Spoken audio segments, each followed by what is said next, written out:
салом дӯстон, дар топ 5 мусобиқаҳои футболи аврупоӣ як қатор бозиҳои ҷолиб баргузор гардиданд ки муҳимтарини онро бори дигар ба хотир меорем. Имрӯз фақат ба рақобатҳои рӯзи охир таваҷҷӯҳ мекунем. Ду холи арзишманд аз даст додани Реал Мадридро бар муқобили яке аз дастаҳои заифи Ла Лига Райо Великано касе интизор надошт. Милан аз дастаи Монса 4 гол хӯрд. Бавария бошад пурра паршикаста шуд ки аз Бохума мағлуб гардид. Шарҳи ин бозиҳо дар видеои имрӯзаи мо лайки қиматбоҳои худро гузоред то ин ки аз наёнгариҳои охири футбол бохабар шавед.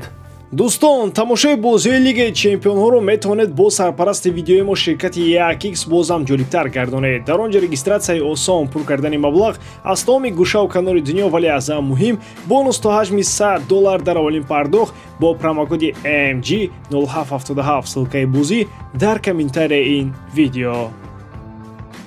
ҳарчанд ки рақобат бар зидди Райо Великано ва Реал як мақом дербии Мадридам бошад, албатта на баробар аз рӯи нуфуз ба муборизаи шадид зидди Атлетикои Мадрид. Бозии Реалу Райо дар доираи даври 25-уми Ла Лига доир шуд ва аз аввалин фурсатҳои бозӣ рӯшан буд ки капаи Райо аниқ дуд мекунад. Вале баръакс мотори Реал дуд карду ба голи барвақтии Хоселу Раул де Томас ҷавоб гуфт. Мусовӣ дар бозии сафари худ маънои онро дорад ки Жирона дигарбора дар пойгаи қаҳрамонӣ умед пайдо мекунад. Реал Мадрид агар ду хол аз даст дода бошад, Милани овозадор бошад, ҳамаи се холро ба пуррагӣ аз даст дод. Расониёҳоро ин навбат моликони пешинаш ҷазо доданд. Гап албатта сари Адриано Галиани меравад ки як умр бо Салвио Берлускони Миланро рулид мекард. Голбороншавии Милан баъд аз дақиқаи 45 сар шуд ва аллакай ҷониби расониёҳо бо ҳисоби 2-0 ба танаффус рафт. Ҳарчанд ки муисафед Жиро ва Пулишиш дар нимаи дуюм ҳисобро баробар карданд, вале баъди дақиқаи 92 Монса боз гапзан шуд. Голҳои Варен Бондо ва Лоренсо Коломбо миланиҳоро пурра нафасгир карданд ва дастаи Стефано Пиоли имконияти гузаштан аз Ювентус дар ҷадвалро аз даст дод. Хулос ки шоу то ҳол дар чемпионати Италия идома дорад.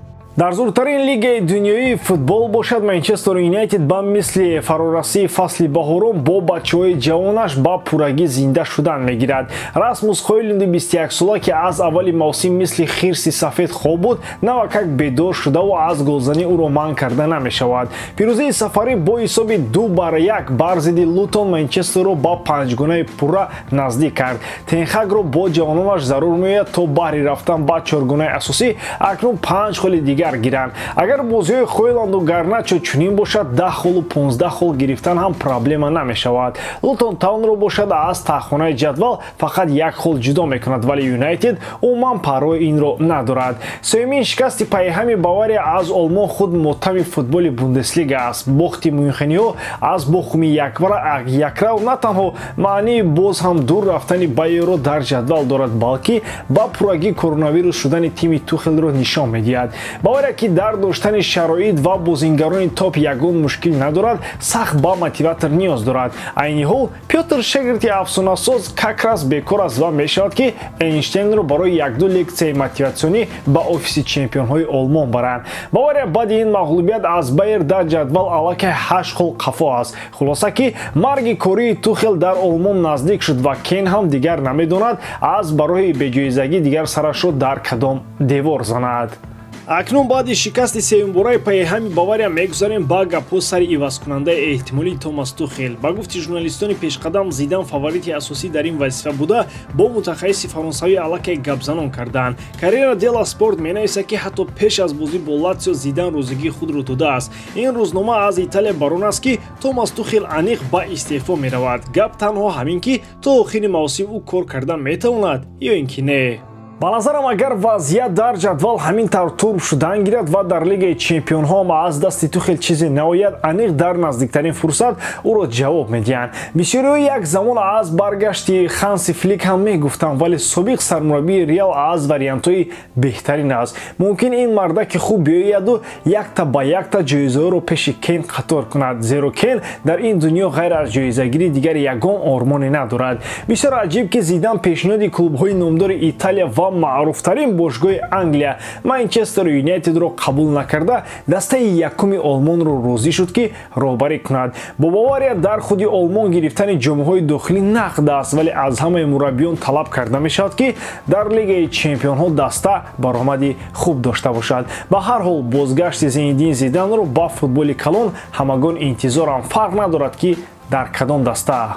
Дар худи дастаи собиқи Зидан бошад, аз кори Арда Гулер он қадар розӣ нестанд. Бозӣ зидди Райо Великано барои ин ҷаҳони Тур танҳо сеюмин дар мавсими ҷорӣ буд ва агар кор чунин рафтан гирад, ӯро аниқ иҷора интизор аст. Ин тасмим ба хотири пайдо кардани вақти бештари бозӣ ва таҷриба гирифтани бозингари ҷавон аст. Арда Гулер бояд мушакҳои худро ҳам дар толор қавӣ кунад, то ин ки тез-тез ҷароҳат набардорад ва дар майдони бозӣ аз шамоли рақибон парида наравад. Агар гап сари иҷора равад, ин ҳам иҷорае бошад ки ба мисоли тақдири Мессии ҷопонӣ нашавад, зеро Такефусо Кубо ҳам як вақтҳо зиёд аз Реал ба иҷора рафту дигар аз тими шоҳона гум шуд. Агар таърихи омадани Арда Гулеро ба Реал ба ёд биёрем, тобистони соли 2023 барояш дар бозори трансферӣ ҷанг буд. Барса ҳам наздик буд ки ӯро харидорӣ кунад, вале ӯ ба маслиҳати Озил гӯш карду Реалро интихоб намуд. Вале чӣ тавре мебинем 20 миллиони сарфшуда то ҳол ягон фоида надодаасту аз он зиёдтар пулро Реал барои тавобаташ сарф кардааст. Дар ПСЖ бошам парвои онро надоранд ки трансфер фоидаовар аст ё ин ки не, онҳо дилхоҳ нафаро харидан мегиранд. Баъди оне ки фаҳмиданд Мбаппе тобистон аниқ аз Париж меравад, он маблағе ки аз онҳо фурӯши ситораи асосии худ ба даст меорад, барои чанд нафар сарф хоҳанд кард. Ин навбат ПСЖ мехоҳад хати нимҳимояро пурқувват кунад. Дастаи якуми Фаронса ба нигини ангуштарини Барса харидор шудааст. Ин ҳам гаве аст ки бо фурӯшаш Барса метавонад аз қарзҳои ду дунё халос шавад. Вале ба гуфти Марка, Барса намехоҳад гавиро фурӯшад ва дар оянда ӯро капитан кардани аст. Айни ҳол Гави дар тавобат буда, дар набуданаш Ламин Ямал худро нишон медиҳад ва натиҷаҳои дастаро таъмин мекунад. Хулоса, агар меҳнати Ямал чунин тавр натиҷа овардан гирад, пас аз бари Гави ҳам метавонанд гузаранд, зеро Барсаро зарур аст ки аввал вазъияти молиявиро дуруст кунад. Нархи Гавиро бошад чӣ тавре ҳамаи мо медонем, Барса як замони 1 миллиард карда буд. Шартномаи кории ин ҷавони 18 сола бо Барса то соли 2026 аст. Барои Париж бошад, агар Гави сахт лозим шавад, 1 миллиард неву 2 миллиардам дода метавонад.